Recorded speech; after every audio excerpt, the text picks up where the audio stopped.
Good morning students. Previous class में हमने pelvic bones, skull, rib cage और backbone के बारे में पढ़ा था।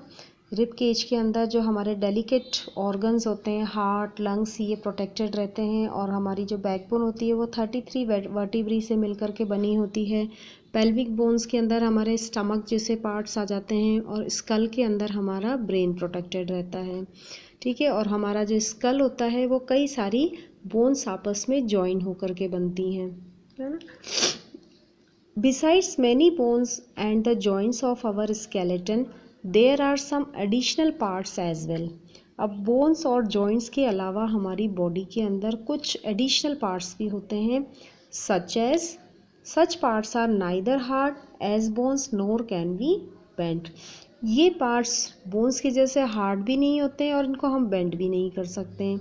दीज आर कॉल्ड कार्टिलेज, इनको हम बोलते हैं cartilage. Touch your ear and try to find any hard bony parts that can be bent. अपने कानों को टच करो और उसके अंदर कुछ बोनी पार्ट्स को जो हार्ड हो उसको टच करने की कोशिश करो, फाइंड करने की कोशिश करो जो बेंड हो सकता है। There are no bones in the ear which can be bent. कानों के अंदर ऐसी कोई बोन नहीं होती है जिसको हम बेंड कर सकें। As you press some part of your ear between your fingers do you feel anything different between the ear lobe and the portions above it. जब हम अपने कानों को टच करते हैं तो हमें बिल्कुल एक डिफरेंस सा फील होता है, बिल्कुल डिफरेंट लगता है ये ear lobe. The upper part of the ear are nothing but a cartilage that is not as soft as the earlobe and not as hard as a bone। जब हम इस ईयरलोब को टच करते हैं तो क्या है, ये कार्टिलेज का है जो ना तो बहुत ज़्यादा सॉफ्ट है और ना ही ये बोन के जैसा हार्ड है। और ये कार्टिलेज हमारी जो जॉइंट्स होते हैं, बॉडी के जो जॉइंट्स होते हैं जैसे नी है, एल्बो है, उनके अंदर भी ये कार्टिलेज पाया जाता है। Human skeleton is made up of many bones, joints and cartilage which could be felt, bent and move many of them। जो ह्यूमन स्केलेटन होता है, मनुष्य का जो कंकाल होता है, बहुत सारी हड्डियों से, जॉइंट्स और कार्टिलेज से मिलकर के बना होता है जिसको हम बेंड कर सकते हैं, मूव कर सकते हैं। Till now we have learned about the bones and joints in our body that help us to move in different ways. तो अभी तक हमने पढ़ा कि हमारी जो बॉडी है उसके अंदर बहुत सारी बोन्स और जॉइंट्स होती हैं जो हमारी बॉडी को एक जगह से दूसरी जगह मूव करवाने में या अपने हाथों को, पैरों को हमें मूव करवाने में, बेंड करने में हमारी हेल्प करते हैं। As shown in figure 8.17 make a fist with one hand.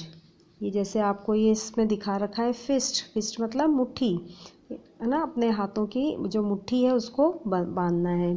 Bend your arm at the elbow and touch your shoulder with the thumb. इस तरह से अपने हाथों को एल्बो से बेंड करके और हमें शोल्डर को टच करना है। You feel some change in your upper arm. जब आप इसको मोड़ करके जब आप शोल्डर को टच करते हो तो आपको एक चेंज फील होता है। Touch it with the other hand and you will observe a swollen region in the upper arm known as muscle। जब हम इसको बेंड करते हैं तो हमको यहाँ पर इस आर्म के अपर रीजन में एक फूला हुआ हिस्सा दिखता है। ठीक है, इनको बोलते हैं हम muscles. The muscle bulges become smaller in length due to contraction. ये जो मसल्स होती हैं ये क्या हो जाती हैं, जब हम इसको बेंड करते हैं, मोड़ते हैं, तो ये क्या हो जाती है, लंबाई में छोटी हो जाती हैं। क्यों? बिकॉज कॉन्ट्रैक्शन की वजह से। कॉन्ट्रैक्शन की वजह से ये मसल्स क्या हो जाती हैं, छोटी हो जाती हैं। Now stretch back your arm to its normal position. अब हम इस आर्म को वापस नॉर्मल पोजीशन पर लेकर के आएंगे तो ये जो मसल्स होती हैं वापस क्या हो जाती हैं, अपनी नॉर्मल पोजीशन पर आ जाती हैं। Is your muscle still contracted when you walk or run? Similar contraction of the muscles take place in your leg।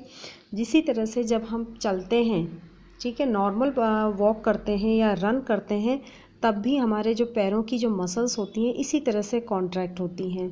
तो जब हम अपने पैरों को मोड़ते हैं या हाथों को मोड़ते हैं तो हमारी जो मसल्स होती हैं वो क्या हो जाती हैं, साइज़ में, लंबाई में छोटी हो जाती हैं कॉन्ट्रैक्शन की वजह से। ठीक है, आगे हम नेक्स्ट क्लास में पढ़ेंगे।